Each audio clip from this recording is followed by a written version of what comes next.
If we wanted to store it under y1, y1 is a variable, so I'm going to hit vars.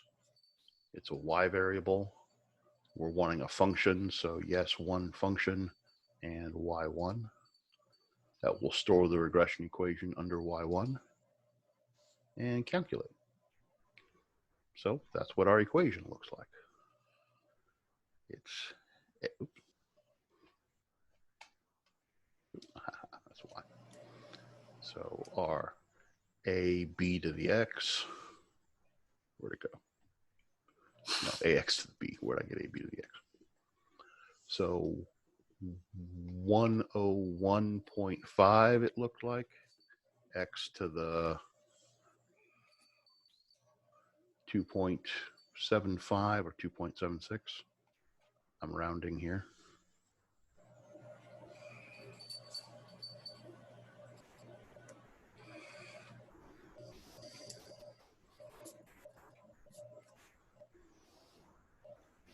So is that fair?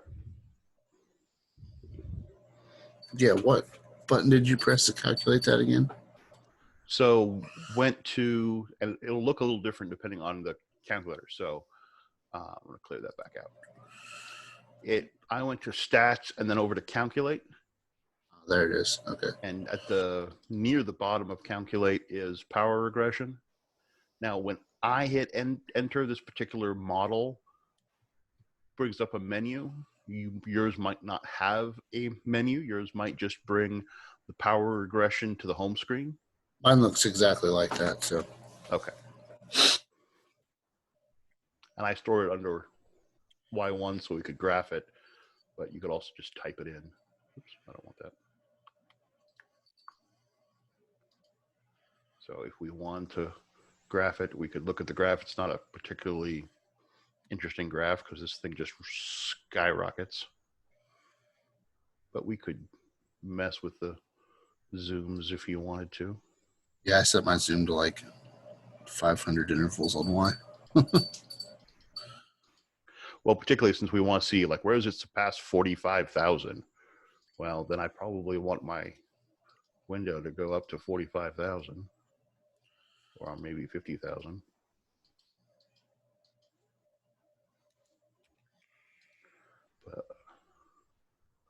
Oh, okay. And then I might put a line at 45,000 to watch them cross.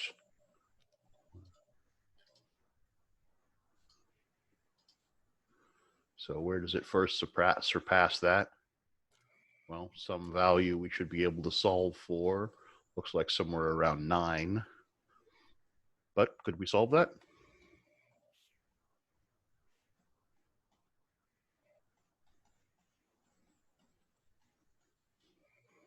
Yes. What would you do first?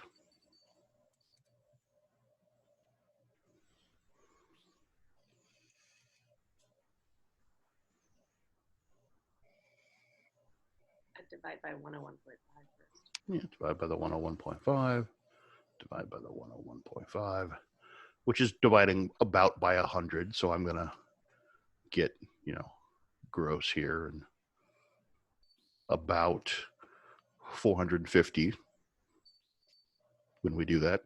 Just approximating here. Then how do we solve for that x? Take the root of 2.76. Take the 2.76 index root of 450.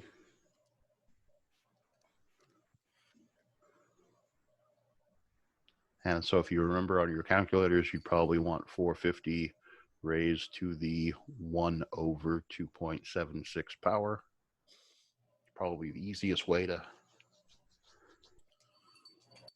put in a weird index root is to remember that this is really just an exponent.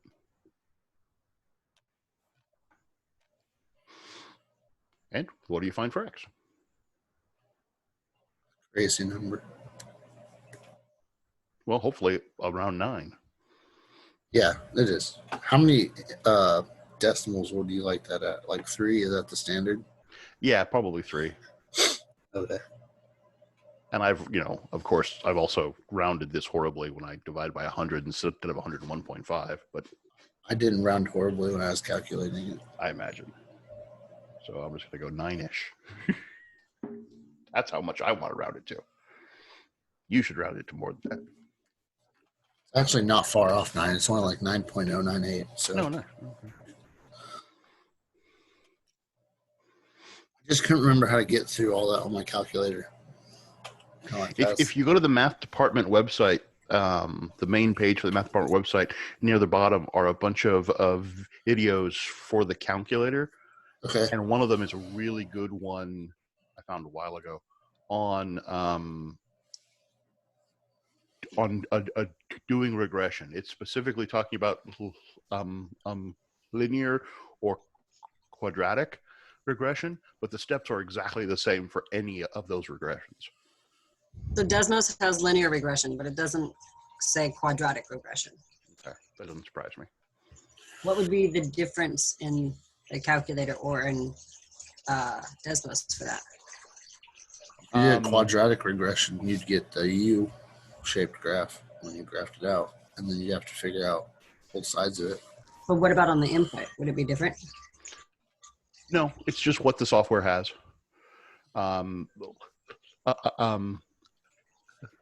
Linear regression and quadratic regression are fairly simple, like programming wise. Trigonometrics not bad either, but after a while, the models or the tools that build the models get complicated. So it just whoever made Desmos for who isn't charging us anything for it didn't go past lines, and that's not unreasonable at all. Excel doesn't even do some of those. Your calculator does a lot of different ones.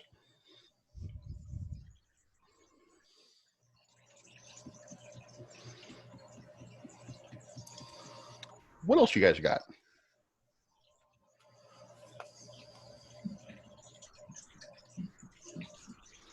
We're essentially doing review today, right?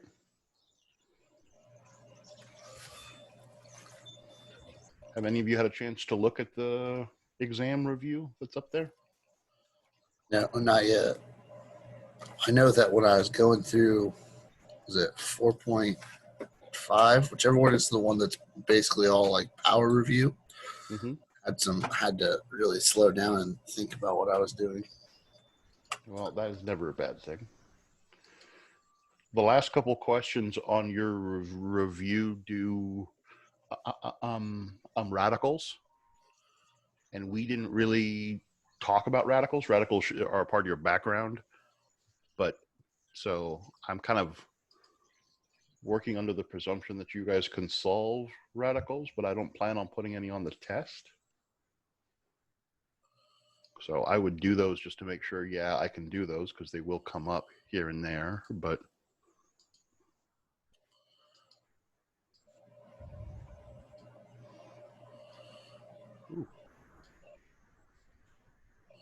Yeah, I definitely had to do like some mini review on radicals just because I haven't worked with them in so long. yeah, and that's kind of what that section is for. Like, you guys can do radicals, right? So just, not even necessarily by Tuesday, because I'm not going to put any on the test, but you might look at those just to kind of knock off some rust for that, because we'll need some of that later. But really the big skill in chapter 4 is this breaking down large polynomials. So why don't you take a moment and break down this large polynomial?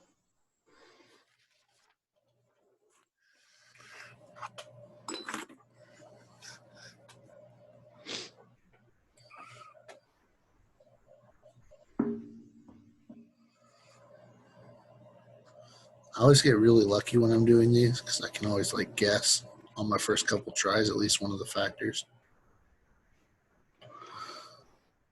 Well, and that's one of the reasons I say, yeah, we have that rational root theorem. Yeah, we have the graph, and it's a good thing to look at both of those. But often just trying to grab one or two nice ones is nice, particularly if that lead coefficient is 1, like it is here. I wouldn't necessarily expect that to always be true on something like a test. No, but like sometimes you can kind of look at it and like see what numbers you need to make Mhm. the other numbers in the equation, and then you're like, oh, I think I can do it with like a 2 or a 3. Mhm.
So again, this one may or may not require both. I mean, trying a 1 and a -2 would be pretty reasonable things to just try. But I want you guys, hopefully you guys are used to the idea of using the list and the graph together to make those choices less hunt and peck. Is that true? Yeah, it's a lot more time effective to do that than to just guess.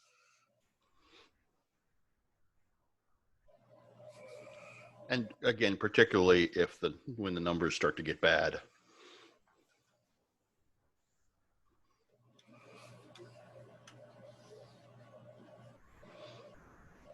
So it doesn't matter which one we start with.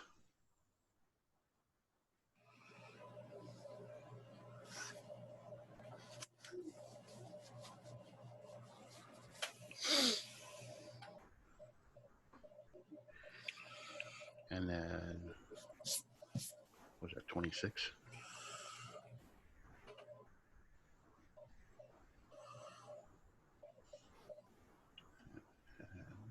-2. And hopefully by this point in the problem, you guys are going like, yeah, okay, we can bust through that, right? Be 14. No, yeah, there you go. That's what I got. So we have Then a the fun real part. 0 at 1 and -2. Looking at the graph, it looks like, this straight here is like a wobble that didn't happen. So that the lack of symmetry on this curve tends to say there's some non-real zeros causing that. So I wouldn't tend to look out further to see if there are any other what do you call them? Any other x-intercepts there anywhere? I would imagine this is going to generate some non-real zeros. Now, whether we make that observation or not, we'd certainly be looking for non-reals or looking for the rest of the zeros. So we'd certainly be breaking this down anyway.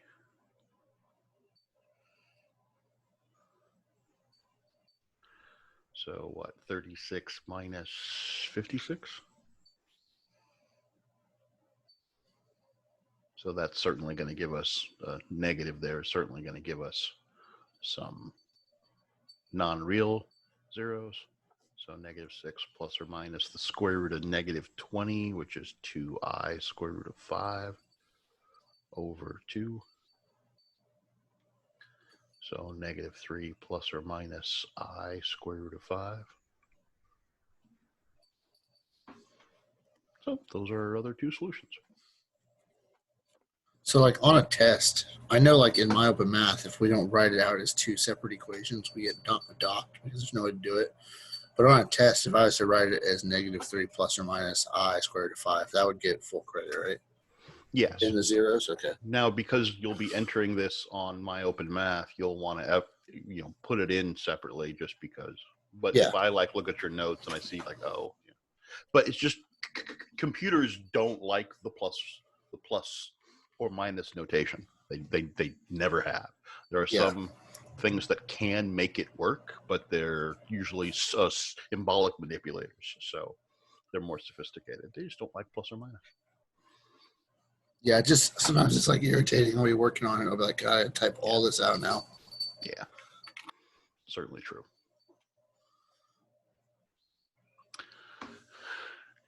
Now, of course, it would have been very possible for this question to have looked like, say, x to the 4th plus 18x squared equals 28 minus 2x minus 7x to the 3rd, and just be asked to solve, right?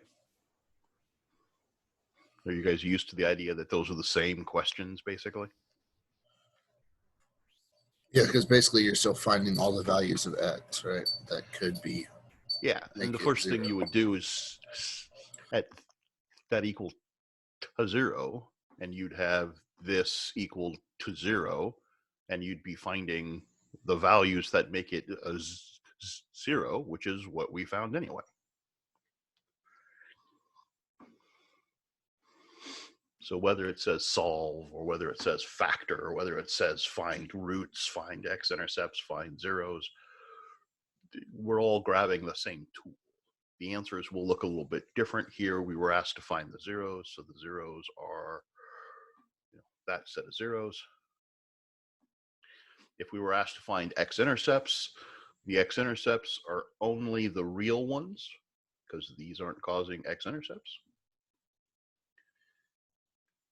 But if we're asked to find roots, solutions, or zeros, we should be doing for this section all complex answers.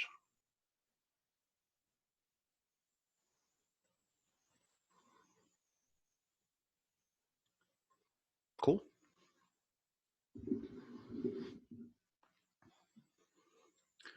So we're just about out of time here.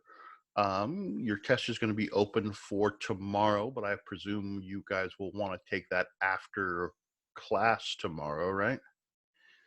So do you guys want to spend tonight looking over that review, and tomorrow morning I can answer any questions from that review that you guys come up with before you guys rush off and have fun with the test? I mean, that sounds like a good plan to me. Okay. Anything I can help you guys with before you guys trundle off to do that? You could do my SolidWorks project.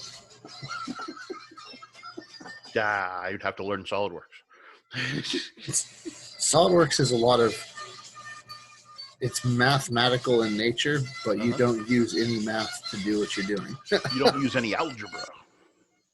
Well, yeah, you use basic like Tremendous amount of math. measuring fractions and stuff. Well, that's arithmetic.